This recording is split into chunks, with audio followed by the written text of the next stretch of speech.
Câmera desgraçada. Bom dia, pessoal. Ignorem a minha câmera que não está querendo funcionar direito hoje, como todas normalmente. Enfim. Como estão vocês? Como passaram a semana? Passaram bom? Tem gente aí ou foi todo mundo almoçar e deixou a gente só?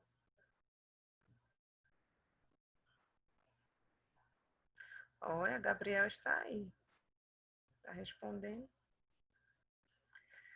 Pessoal, vocês fizeram a atividade que eu passei na semana passada. Quem fez? Ou vocês não fazem a menor ideia do que eu tô falando? Nono ano. Cadê o nono ano? Deixa eu achar aqui. Revisão. Vixe, apenas 2 pessoas fizeram atividade. Somente Gabriel e Nicolas fizeram atividade. Gente, vocês me decepcionam. Eu botei o link no grupo para vocês fazerem. Nicolas.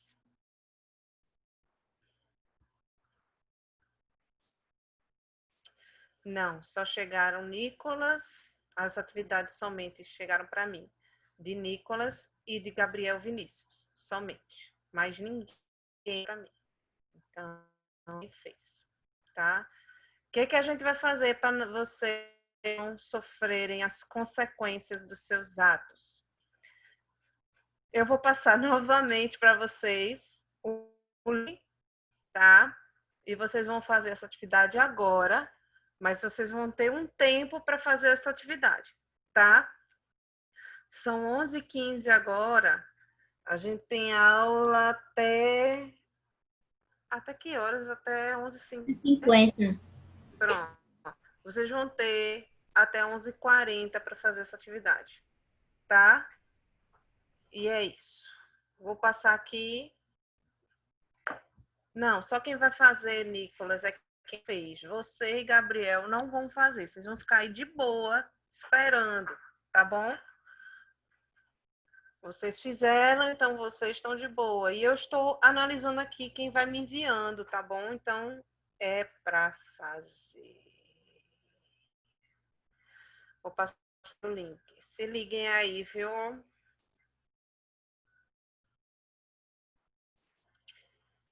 Eu estou tentando passar, mas toda vez que vocês falam comigo, aí sai aqui do... Parem de falar no chat para poder botar o link. Pronto, foi. O link está aí disponível. Aí o outro fala tá. Ai, que coisa. Tá aí disponível o link. Cliquem aí e façam, tá? Atividade agora. Eu vou dar até 11h40 para vocês fazerem e a gente começa a corrigir. Eu ia corrigir agora, nesse momento, e aí a gente ia debater as questões que vocês errarem, justamente para vocês não terem dificuldades na prova. Lembra quando a gente estava em aula presencial, que eu sempre faço uma revisão antes da prova, que é justamente vocês poderem estudar por essa revisão, que essa revisão tem todo o assunto. Pronto. A gente ia comentar as questões, mas não vamos agora. Agora vocês vão fazer de novo, né? Quer dizer, fazer, né? Fecha o olho, Nicolas. Sadinho. Gabriel, vai esperando. Podem começar, tá, gente?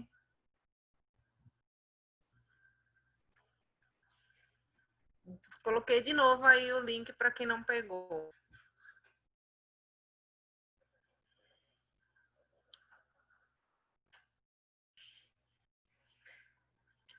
Lembrando que no final da última questão, depois da última questão, tem um botãozinho de enviar. Mandem.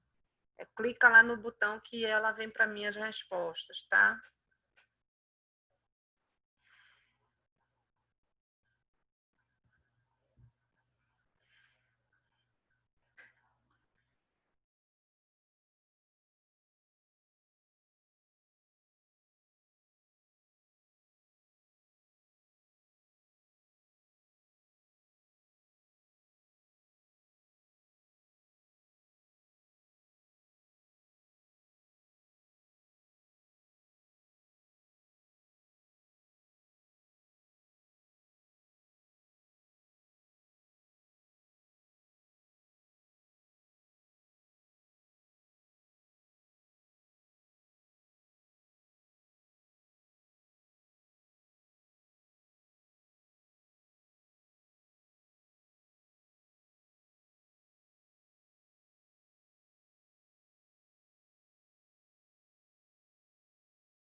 Gente, quando vocês quiserem falar comigo, me chama no áudio, que às vezes eu não vejo aqui o grupo de bate-papo, ele é tão silencioso, eu não sei se tem um jeito de botar um alarmezinho. Pode falar, Bianca. Não, o que tu tá falando.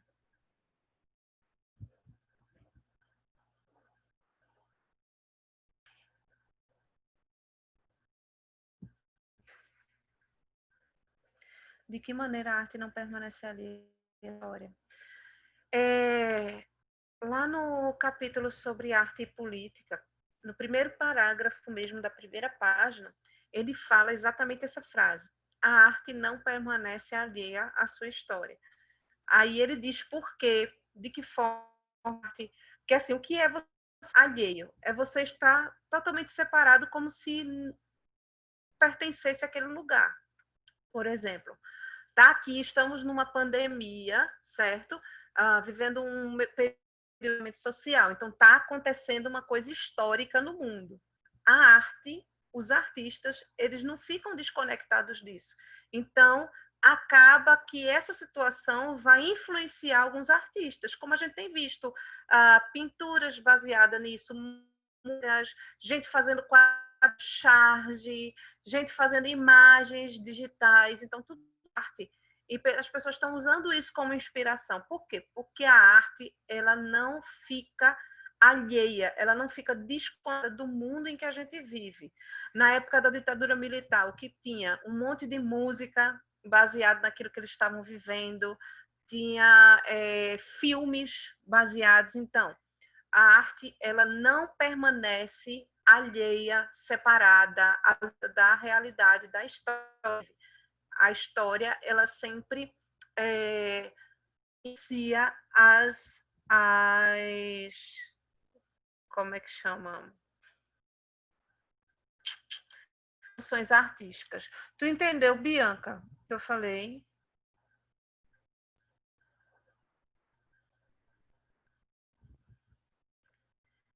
Vou falar de novo. Mas tu não entendeu porque eu falei confuso ou tu não entendeu porque travando? Que tu falou que estava travando. Ah, tá. Pronto, eu vou dizer de novo. Agora tá tudo certo? Tá conseguindo me ouvir direito? Em Bianca. Pronto. Então vamos lá. Quando a gente fala assim que a arte não permanece alheia à sua história, a gente está querendo dizer que a arte não está separada ou desconectada do que acontece no mundo. A gente está vivendo um período de pandemia, né? E nesse período de pandemia, vivendo em isolamento. Então, a gente vê muita coisa na internet que fala sobre esse período de artística mesmo, charges, quadrinhos, animações, desenhos que simbolizam essa parte. Então, ah, algumas situações, por exemplo, quando a gente vê situações de homofobia, e aí surge uma peça de teatro que aborda esse sentido. Quando a gente vê situações de políticas, e aí a gente vê um filme, um teatro, uma pintura. Então, a arte, ela não é conectada da realidade. O que acontece no mundo, na realidade, na nossa história, influencia na produção artística. Ontem à noite passou no YouTube, gratuito, o filme Bacurau.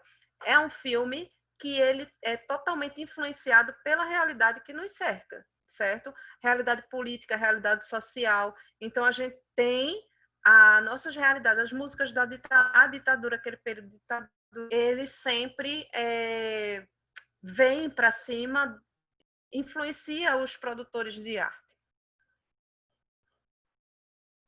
Exatamente, Nicolas. Basicamente, a arte sempre atualizada, né, com a sociedade, e a sociedade ela reflete aquilo que acontece, as situações na arte.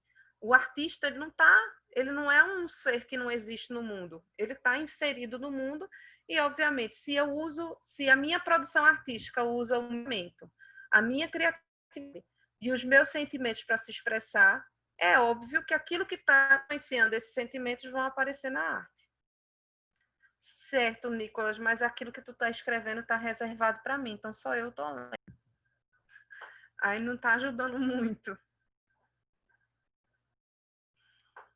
Deu para entender, Bianca? Ok.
Obrigada, Nicolas.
Oito minutos, gente. Em 8 minutos a gente encerra.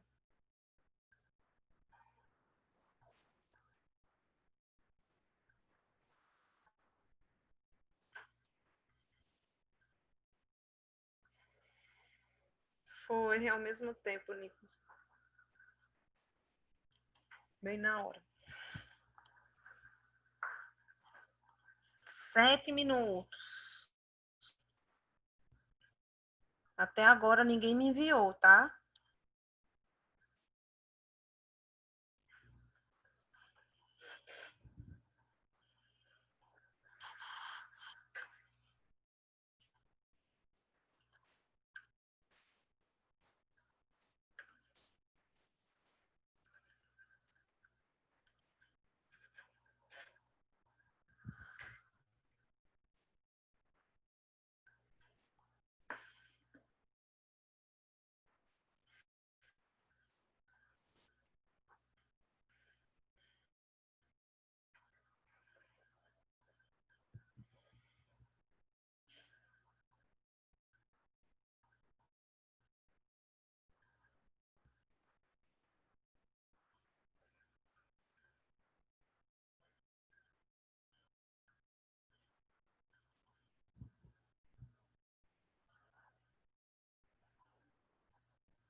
Vê agora, João Pedro. Débora, eu já enviei, tá? Beleza, deixa eu olhar lá. Ok. Apareceu aqui, Caio. Gente, 4 minutos, tá?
Sei fazer essas coisas não.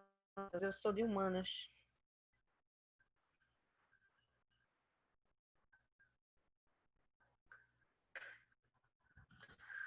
Povinho, 2 minutos, hein?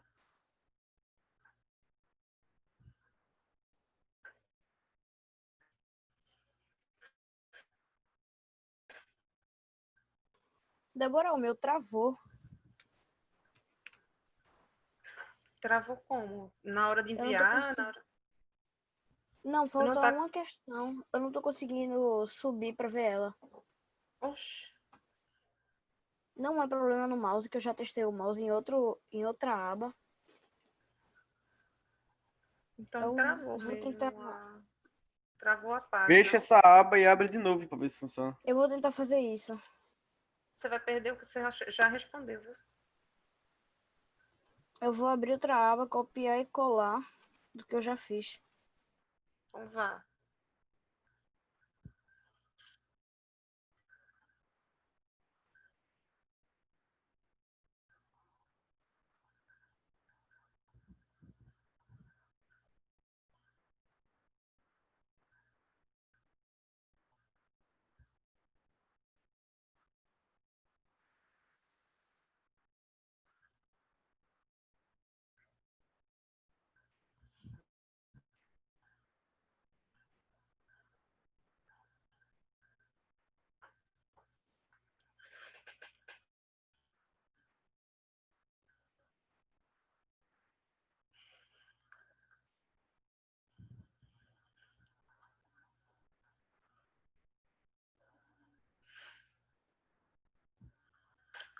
Um minuto, tá?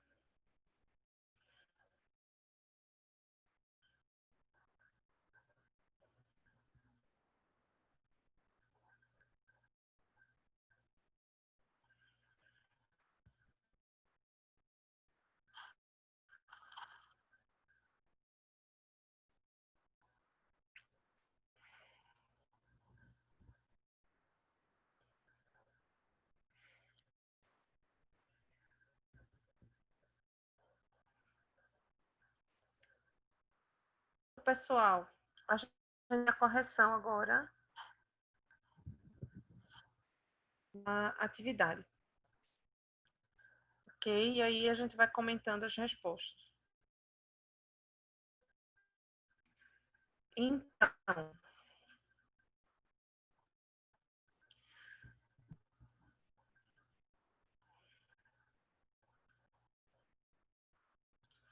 primeira pergunta. De que maneira a arte não permanece alheia à sua história? Que eu expliquei ainda agora, tá? Que ela reflete o que faz, o que a gente vive, ela tem o contexto social, político, enfim, o contexto onde a gente está inserido. Então, obviamente que esse contexto ele vai influenciar na nossa produção. Então, fatos políticos, fatos sociais, tudo isso vai influenciar isso. Professora, porque a arte se moderniza junto com a sociedade e com o tempo ela vai se ajustando. Mais ou menos, mas de que maneira ela faz isso? Então, ela projeta nas suas obras artísticas coisas que estão acontecendo no meio, tá? A arte não serve apenas no momento de sua criação, mas também em momentos futuros. Na verdade, aquele momento influencia na produção artística. Então, aquilo que a gente faz na produção artística, ele tem totalmente a ver com o que a gente está fazendo, com o que a gente está vivendo, tá? Eu nunca tive contato direto com a arte. Aleatória essa resposta, eu não entendi o que a pessoa quis dizer. Segunda pergunta, qual o objetivo de um artista criar uma obra em tom político? Isso tem lá no livro também, tá? Na segunda página do capítulo, logo em cima, no comecinho, né?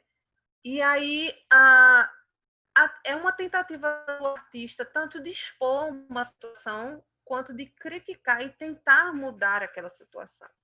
Então, eu tô vivendo um momento político e eu exponho esse momento através da minha arte, tá?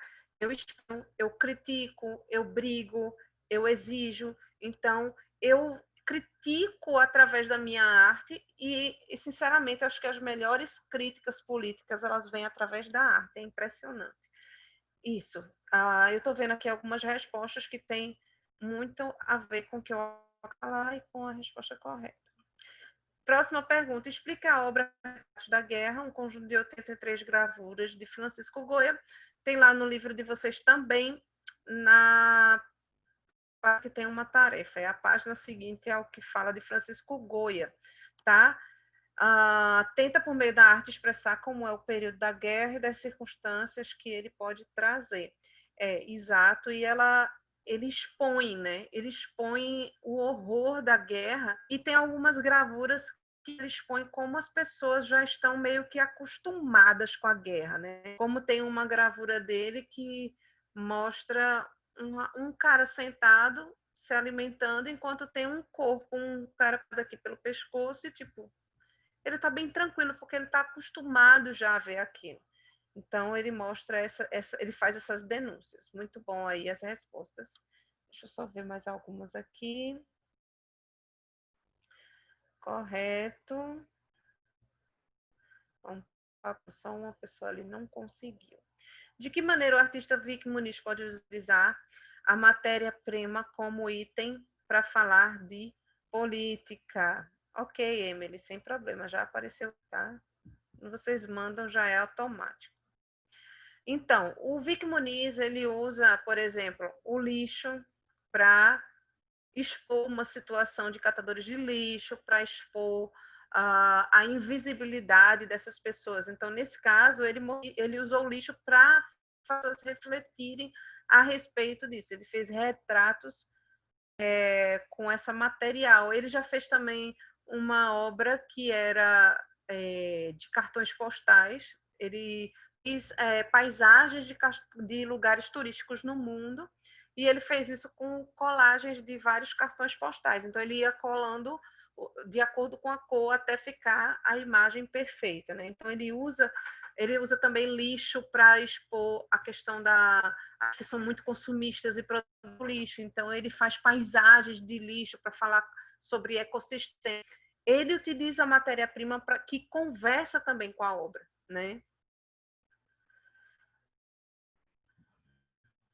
Então, assim, ele realmente usa objetos e materiais não convencionais para fazer obra de arte.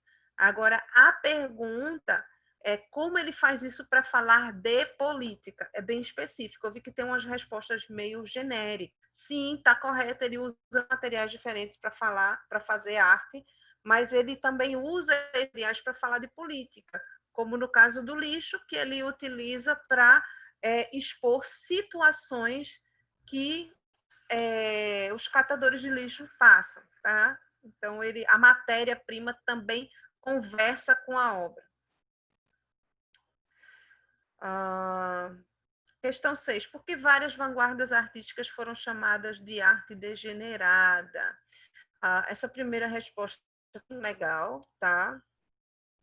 Que tem totalmente a ver com o alemão, com Hitler, né? E com a ideia de que tudo tem que estar dentro de um padrão.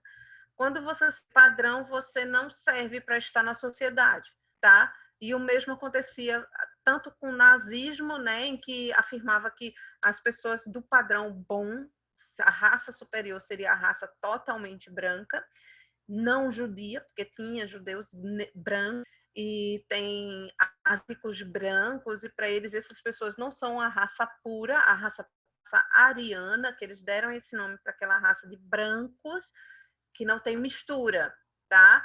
Então, eles acabaram chamando também de arte degenerada aquela que fugia ao padrão realista, certo? Então, tudo que não fosse realista para eles era e que quebravam esse padrão. Então, eu gostei disso aqui, ó, pois não se encaixavam em um padrão de acordo com as opiniões de censura do governo total. Correto? E aí eles chamavam essa obra de arte degenerada, tá? Qual evento, certo? Lembrem-se, houve um evento em 1936 em que eles fizeram uma exposição de arte degenerada e eles misturaram obras dos artistas com obras feitas por pessoas que estavam internadas em manicômio e colocaram lado a lado para mostrar que essas pessoas são loucas, né? Que os artistas não eram normais e transtornos, né, mentais. E ele também deixou os quadros mal iluminados, as tortas, justamente para mostrar um desleixo, só que acabou o tiro saindo pela culatra, porque ganharam grande visibilidade com essas obras, tá?